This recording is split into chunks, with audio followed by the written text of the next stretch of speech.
오늘 경기는 이제 이강인 선수가 이 답답한 마요르카의 경기력에서 고군분투했던 경기다 라고 볼 수가 있지 않을까 싶거든요. 이제 오늘 경기도 이강인 선수는 늘 그래왔던 것처럼 마요르카가 5백 쓰면서 5-4-1 전형 만들 때 이강인은 왼쪽 측면 미드필더로 나왔어요. 근데 이 왼쪽 측면 미드필더 자리에서 이강인의 역할은 이 마요르카 전체에서 체력적으로 가장 힘든 역할입니다. 왜냐면 이강인과 다니 로드리게스 중앙 미드필더를 아기레 감독이 의도적으로 측면에 배치를 하거든요. 왜 그렇게 하느냐? 측면 미드필더들이 수비할 때 중앙으로 모여들면서 중원 싸움을 도와주고, 그리고 측면으로 공격이 진행될 때는 측면으로 달려나가면서 측면 수비까지 도와줘야 하는, 중앙과 측면을 부지런히 움직여야 되는 역할이에요. 그렇기 때문에 좌우 측면 미드필더가 이 마요르카의 수비 전술에서 가장 핵심이 되는 위치고, 그 위치에서 이강인 선수가 핵심 자원으로 뛰고 있습니다. 그래서 이런 장면들이 오늘 경기도 많이 나왔죠. 이강인 선수가 중앙으로 들어와서 수비를 하고 있거든요. 그래서 중앙으로 들어와 있는 헤타페 선수를 압박을 하고 있는데, 압박을 하다가 이 볼이 측면으로 나가니까 순간적으로 이강인이 중앙으로 들어왔다가 다시 측면으로 뛰어나가기 시작합니다. 그래서 이 다음 장면을 보면 측면으로 볼이 전개됐을 때 이강인이 측면으로 달려나가서 측면 수비에도 가담을 하는 걸 볼 수가 있죠. 그래서 이강인 선수를 이 마요르카가 빼지 못하는 이유 중 하나가 공격도 공격이지만 수비를 기본적으로 이강인이 정말 열심히 뛰어주면서 잘해요. 그래서 이강인 선수를 뺄 수 없는 이유가 첫 번째로는 수비, 두 번째는 공격인데, 이 공격적인 측면에서는 어떤 모습이 나오냐? 많이들 이제 마요르카 경기를 보시면 아시겠지만 마요르카는 공격 패턴이 단순합니다. 수비 밀집해 놓고 수비에 성공하면 앞쪽에 있는 무리키에게 롱패스, 이때 무리키가 롱패스를 받아줄 때 순간적으로 이강인이 뛰어나갑니다. 빠르게 뛰어나가서 무리키가 떨어뜨려주면서 이강인이 세컨볼을 가져온다. 이것도 사실은 무리키의 제공권을 활용하는 방법인 동시에 이강인의 부지런한 오프 더블 플레이를 활용하는 공격 방식이죠. 그래서 수비할 때도 이강인이 열심히 움직이고, 공격할 때도 무리키가 세컨볼을 떨어뜨려줄 때 부지런히 움직이면서 세컨볼을 받아주는 역할을 이강인이 수행을 하고 있어요. 이런 장면으로 공격이 보통 진행이 되죠. 이 장면도 보시면 이 마요르카가 수비 라인에서 볼을 잡을 때 짧게 나가지 않습니다. 마요르카는 단순하게 길게 롱패스를 뿌려주고, 이때 앞쪽에서 무리키가 상대 수비수와 싸워주면서 넘어오는 세컨볼을 앞쪽으로 떨어뜨려줍니다. 그리고 이때 이강인은 약간 뒤에 있다가 무리키가 세컨볼을 떨어줄 때 빠르게 올라오면서 세컨볼을 가져오는 역할, 이 역할을 수행하죠. 그래서 이 장면도 무리키가 떨어뜨려주는 세컨볼을 이강인이 차지하게 되는 이런 모습을 볼 수가 있었거든요. 계속 비슷한 장면이 나옵니다. 이 장면도 앞쪽에 무리키가 있을 때 수비 라인에서 무리키에게 패스를 보내줍니다. 그리고 이때 이강인이 측면에 있다가 중앙으로 빠르게 들어오면서 무리키의 세컨볼을 가져오기 위해서 무리키 쪽으로 움직이죠. 그리고 이때 무리키가 상대 수비수를 등지고 볼을 받아준 이후에 중앙으로 들어오고 있는 이강인에게 볼을 떨어뜨려 줍니다. 여기서 이제 이강인이 볼을 받아서 뛰어나가는 선수에게 좋은 패스를 뿌려준다. 이게 이제 마요르카의 전형적인 공격 패턴이거든요. 근데 오늘 경기에서 이 마요르카의 공격이 너무나 안 좋았어요. 오늘 경기에서 점유율을 44% 가져갔는데, 헤타페가 슈팅을 14번 시도하는 동안 마요르카는 단 3번밖에 슈팅을 시도하지 못했습니다. 그리고 유효 슈팅이 헤타페 6번, 마요르카는 0번이었어요. 그러니까 전체적으로 오늘 경기 마요르카의 공격이 매우 안 좋았는데, 왜 매우 안 좋았냐? 첫 번째 포인트는 무리키에게 가는 롱패스가 정확해야 무리키가 공중볼 싸움을 하든, 그리고 떨어뜨려 주든, 이강인이 달려들면서 세컨볼을 가져가든 이런 플레이가 나오는 거거든요. 그러니까 어쨌든 수비 라인에서 공격 라인으로 롱패스가 정확하게 들어가야 세컨볼 찬스가 나와요. 근데 오늘 경기에서 이 마요르카의 수비 라인, 패스 성공률을 보시면요, 처참합니다. 코페테의 패스 성공률 76%, 오른쪽에 있었던 루소 패스 성공률 70%예요. 보통 이제 이 3백을 쓰게 되면 좌우 중앙 수비수가 윙백들이 올라갈 때 약간 측면으로 빠져주면서 롱패스를 많이 뿌려주거든요. 근데 오늘 경기 이 좌우 중앙 수비수의 패스 성공률이 70%대다 라는 것은 애초에 전방으로 보내주는 롱패스가 퀄리티가 안 좋았다는 거예요. 그래서 오늘 경기 마요르카가 공격이 너무나 안 풀리는 요인 중에 하나는 롱패스를 활용하는데 롱패스의 정확도가 매우 떨어진다. 그래서 아예 무리키 쪽으로 안 가고 볼이 뒤쪽으로 떨어져서 상대 수비 라인에게 그냥 볼을 헌납하는 그런 장면들이 많았습니다.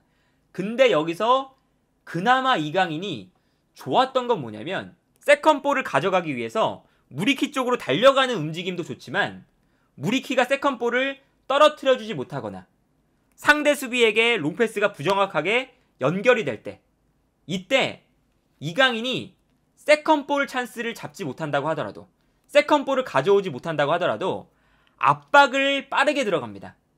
이제 이 장면 보세요. 이 장면 보시면 무리키 쪽으로 롱패스가 이제 올라와요, 당연히. 근데 여기서 오늘 롱패스의 퀄리티가 좋지 않다 보니까 롱패스가 무리키를 지나쳐서 헤타페의 수비수들에게 그냥 들어갑니다. 근데 이때 이강인이 포기하지 않고 전방으로 뛰어나가기 시작합니다. 이게 너무나 좋은 움직임이거든요. 그래서 이 다음 장면을 보면 볼 소유권 자체가 헤타페에게 넘어간 상황인데 이때 이강인이 열심히 뛰어가서 헤타페의 수비수들을 압박을 하기 시작합니다. 여기서 좋은 건 뭐냐면 헤타페의 수비수가 이강인이 강하게 압박을 들어오니까 순간적으로 당황을 해요. 그래서 볼을 단순하게 걷어내는 걸 볼 수가 있죠. 그러니까 이 장면 하나가 헤타페의 후방 빌드업을 방해하고 또다시 마요르카의 볼 소유권을 가져올 수 있는 찬스를 만들어주는 장면이거든요. 이 장면도 보세요. 라이코비치가 단순하게 전방으로 볼을 걷어냅니다. 이 상황에서도 롱패스가 정확하게 무리키에게 떨어지는 게 아니라 약간 부정확하게 무리키의 뒤쪽으로 넘어가는 상황이었어요. 그러다 보니까 이 장면도 헤타페의 수비수들이 너무나 쉽게 볼 소유권을 가져올 수 있는 상황이었습니다. 이 장면에서도 이강인이 계속해서 열심히 뛰어들어가면서 부지런히 압박을 시작합니다. 그러니까 애초에 패스가 부정확하니까 상대 수비를 압박하는 동작을 연속적으로 가져가요. 그래서 이 장면도 헤타페의 수비 라인이 볼을 소유하는 상황에서 이강인이 강하게 압박을 들어가니까 순간적으로 헤타페의 수비가 당황을 합니다. 이렇게 압박을 당할 때 어설프게 백패스를 하면 이 백패스가 치명적인 미스로 이어질 때가 많거든요. 그러다 보니까 상대 수비가 당황을 해가지고 제대로 볼을 걷어내지 못합니다. 그래서 결과적으로는 이강인이 압박을 통해서 상대의 실수를 유발하고 상대가 실수를 하면서 이강인에게 볼을 헌납하는 장면을 볼 수가 있죠. 이 장면이 정말 대표적인 장면이고 이 장면은 이 마요르카의 부정확한 롱패스를 이강인 선수가 무에서 유로 만들어낸 장면이다 라고 볼 수가 있겠습니다. 그래서 이 장면에서 이강인이 부지런한 압박으로 볼을 빼앗아낸 다음에 중앙에 있는 무리키에게 정확한 크로스를 보내주는 아주 좋은 장면이었죠. 그러니까 이러한 장면들을 보면 이강인 선수가 이번 시즌에 많이 달라진 모습이 이런 장면들이에요. 이제 과거에는 오프 더 볼 플레이가 별로 좋지 않은 선수였거든요. 특히나 자신이 볼을 소유하지 않았을 때, 그리고 우리 팀이 볼을 소유하지 못하고 상대 팀에게 볼 소유권이 넘어갔을 때 이강인 선수가 볼 소유권이 넘어가는 순간 압박을 하는 동작이 느리기 때문에 여기서 이제 이 아게레 감독이 이강인 선수를 선발로 기용하지 않았던 게 여기에 있어요. 근데 이번 시즌은 이강인 선수가 완전히 변화한 모습을 보여주면서 이렇게 부지런히 압박을 하고 세컨볼 찬스를 잡기 위해서 열심히 움직이고 볼 소유권을 가져오지 못한다고 하더라도 열심히 압박해서 상대팀을 불편하게 만들고 턴오버가 나오게 만들고 이런 모습을 계속 만들어주고 있거든요. 그러다 보니까 이강인 선수가 계속해서 선발로 기용되는 마요르카에서 핵심적으로 뛰는 이유가 여기에 있습니다. 이 장면도 보시면 마요르카의 수비 라인에서 정말 단순하게 전방으로 걷어내거든요. 근데 이 걷어낸 볼이 부정확하게 흘러가면서 상대 수비 쪽으로 그냥 넘어가요.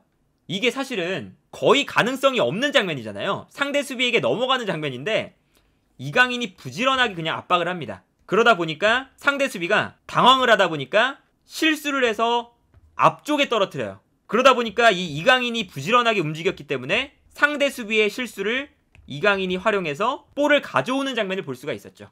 이런 장면만 봐도 이강인 선수의 움직임이 얼마나 발전했는지를 알 수가 있는 장면이고, 이강인 선수의 오프 더블 플레이가 이 장면에서 매우 명확하게 나타납니다. 이 장면 보시면요, 이강인 선수가 앞쪽에 있고 마요르카의 수비 라인이 이강인 선수에게 패스를 보내주려는 장면이에요. 근데 여기서 상대 수비수 사이에 머물고 있기 때문에 이강인이 볼을 받을 수 있는 공간이 없거든요. 근데 여기서 이강인 선수가 어떤 움직임을 보여주느냐, 순간적으로 앞으로 뛰어나가기 시작합니다. 그리고 이강인 선수가 공간을 향해서 뛰어나가니까 상대 수비 라인이 뒷걸음질 치게 되죠. 그래서 이 다음 장면 보시면 이강인이 전방으로 뛰어나가다 보니까 상대 수비가 뒷걸음질을 치면서 순간적으로 수비 라인이 뒤로 물러나요. 그런데 이때 이강인이 정말 지능적인 게 뭐냐면, 상대 수비를 이렇게 뒤로 물러나게 해놓고 상대 수비가 뒤로 물러나니까 순간적으로 수비 라인과 미드필더 라인 사이에 공간이 생기죠.